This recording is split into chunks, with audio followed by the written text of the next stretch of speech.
ilgari aholimiz chet elga borib ekomarkazlardan foydalanishgan bo'lsa, hozir o'zimizda ham ochilgan. Burun eng travmaga yuzaki joylashgan. Eng ko'p travma oladigan, eng ko'p yuqumli kasalliklarni yuqtirib oladigan sohamiz o'zi burun hisoblanadi. Og'izdan nafas olish ko'proq burunni ishdan chiqarishi mumkin. Ota-onalar kelib iltimos qilishadi.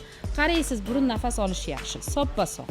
Lekin u burnini kichkina qilmoqchi yo bir ko'rinishni o'zgartirmoqchi. To'g'risini aytsam, bu ham travmada. Eng yomon ko'rganim qayta operatsiya qilish. Chunki ular chandiq bo'lib qoladi, noto'g'ri qilingan bo'ladi. Shunday bemorlar keladi, chig'anoqlar kuydirib tashlab yo'q qilib yuborilgan.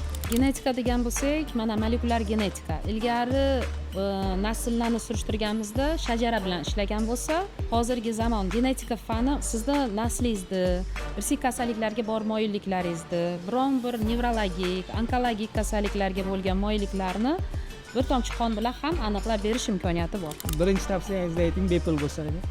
Tavsiyammi? Maslahatimga yoziling.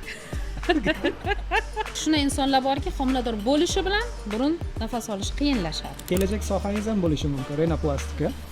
Siz o'sha yo'lda to'sayapsiz va o'sha tashqi bezak uchun yuzda remont qildiradiganlarni oqlamayapsiz. Sabab Burun tomchilarimizni to'g'ri, noto'g'ri tomizadigan bo'lsa, onani burnini ochadi, nafas olishni yaxshilaydi, lekin u qon bilan borib, kelajakdagi farzandning bosh miyasini spazmiga olib keladi. ruhiy travma bo'lishi mumkin deyapsiz-ku.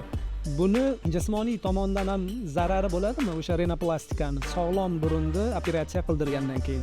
Ularga bordim, bularga bordim, baribir burnim qonyapti. Ular yoq tomizgin deb aytdi, boshqa qildim. Biz aytamiz, общий analiz topshiring, razvertni qonni tahlilini qilishimiz kerak.